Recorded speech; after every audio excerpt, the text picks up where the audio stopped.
Hai Mami, selamat petang. Okey. Hari ni live kita pukul 3. So kita tunggu dulu Mamis masuk. Okey, sebelum kita start kita punya tajuk hari ni. Okey. So, semalam kita live pukul 4, hari ni kita live awal sikit. Pukul 3 tu kita dah start. Kita nak bersembang tentang tajuk yang sama, cuma subtopik yang berbeza sikit hari ni. So Mamis jemput masuk dulu. Okay, yang mana Mamis yang work from home, yang tengah relax-relax, boleh join kita punya live hari ni. So kita boleh sembang santai dengan Mamis, kita boleh share experience, okay, macam mana Mamis handle anak Mamis yang sesama, semua boleh share dengan kita hari ni. Mamis boleh tinggalkan komen kat bawah, nanti kita akan baca. Okay. Hai Mamis dekat IG, kita wave sikit. Hai Cik Afiana.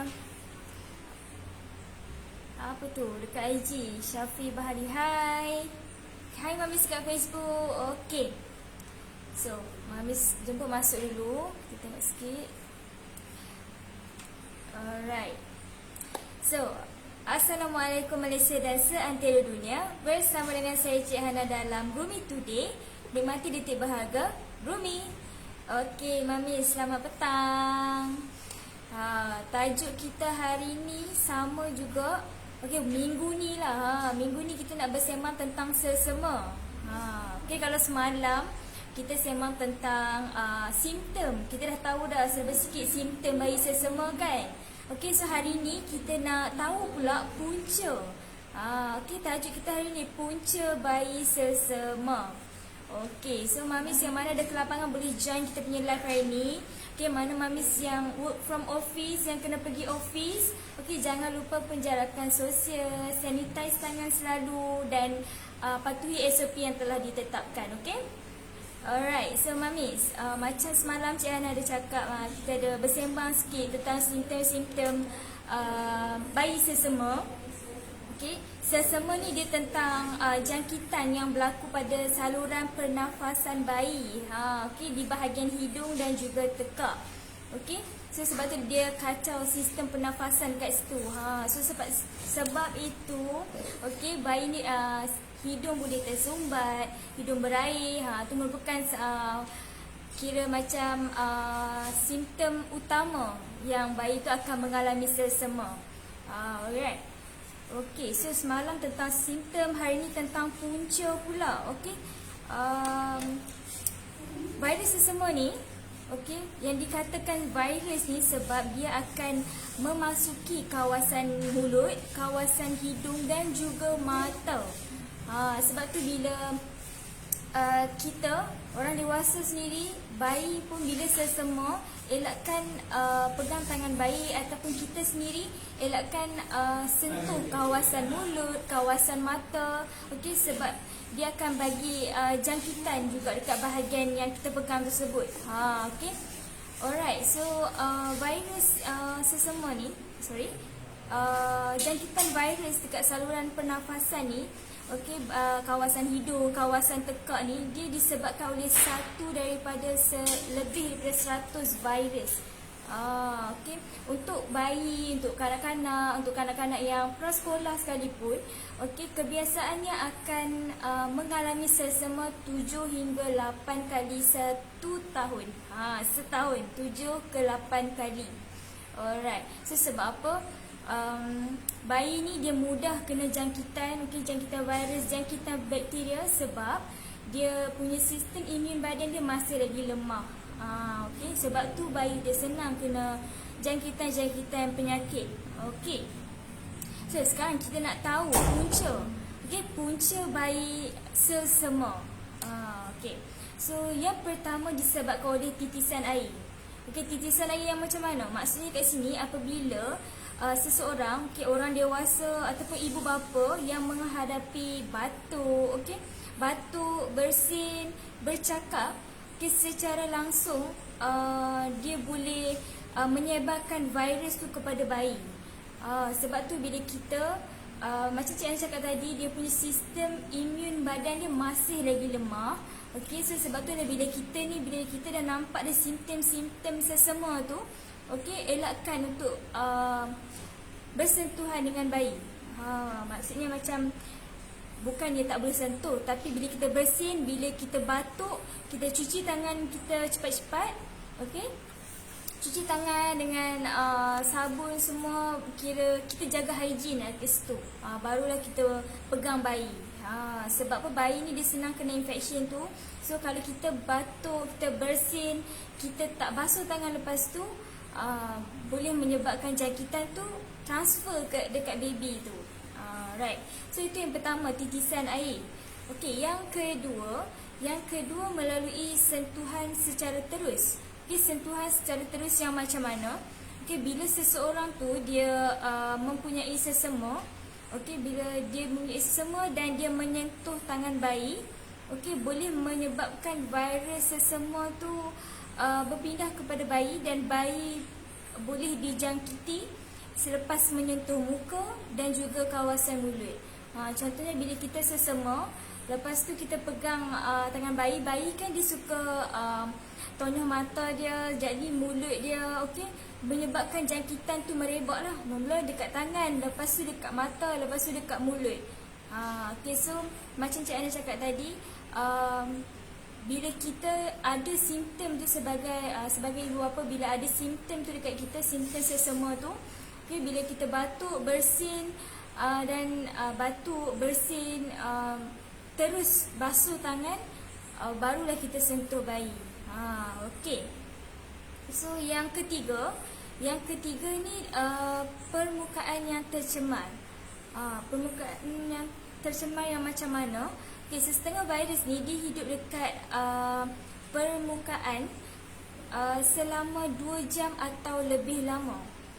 So bayi dia mungkin menangkap virus ni, okay, dengan menyentuh permukaan yang tercemar. Maksudnya dari segi permainan, okay, permainan bayi pun kita kena jaga, kita kena cuci selalu, okay. Sebab virus kan, kita tak nak virus tu merebak.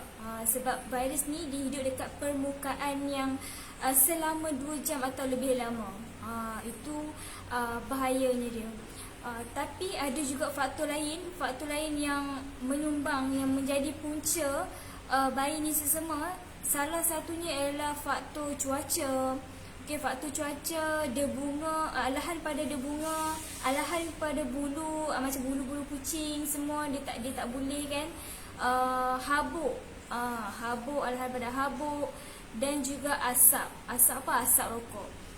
Jadi bila asap rokok ni, dia bukan saja tak bagus untuk bayi yang sesama, dia juga tak bagus untuk kesihatan kan. Tambah-tambah lagi kalau bayi, so elakkan bawa bayi ataupun dedahkan bayi dekat kawasan yang berasap, terutamanya sekali asap rokok. Dan juga elakkan untuk isap rokok berdekatan dengan bayi. Sebabnya asap tu sendiri tak bagus untuk pernafasan bayi, untuk bayi tu, kesihatan bayi tu sendiri. Okey, itu merupakan kira 4 faktor, 4 punca yang menyebabkan sesama. Okey, kalau semalam simptom kita boleh tengok hidung berair, bayi merengek, okey, bayi demam, bernafas laju, apalagi sukar untuk tidur. Tu simptom-simptom dia. Biasa bila kita dah nampak simptom kat situ, okay, bila kita dah nampak simptom, so kita nak tahu pula punca yang menyebabkan terjadinya simptom tu. Punca yang menyebabkan dia sesama pula. So kita dekat tadika, dekat prasekolah, dekat pusat asuhan pun kena, bila bayi ni kira macam kita kena jaga kita punya persekitaran tu, supaya bila bayi ni dia tak menyebarkan virus tu kepada yang lain. Terutama sekali yang duduk dekat tadika, yang duduk dekat taska semua kan. So punca-punca ni bila kita dah tahu simptom, kita dah tahu punca, so kita boleh tahulah cara rawatan yang macam mana, apa yang tindakan yang kita perlu buat selepas tu. So apa yang perlu kita elakkan supaya sesama ni tak merebak. Okey, sesama ni dia berlaku dalam dia akan berlarutan selama seminggu saja. Okay, selama seminggu. Kalau lebih daripada 10 hari, kita kena bawa dia jumpa doktor untuk dapatkan rawatan yang lebih lanjut. Sebab mula-mula dia nampak simple je, dia nampak tak apa, sesama biasa je. Tapi kalau berlarutan, kita kena jumpa doktor, kita minta nasihat daripada doktor apa yang nak buat seterusnya. Macam tu.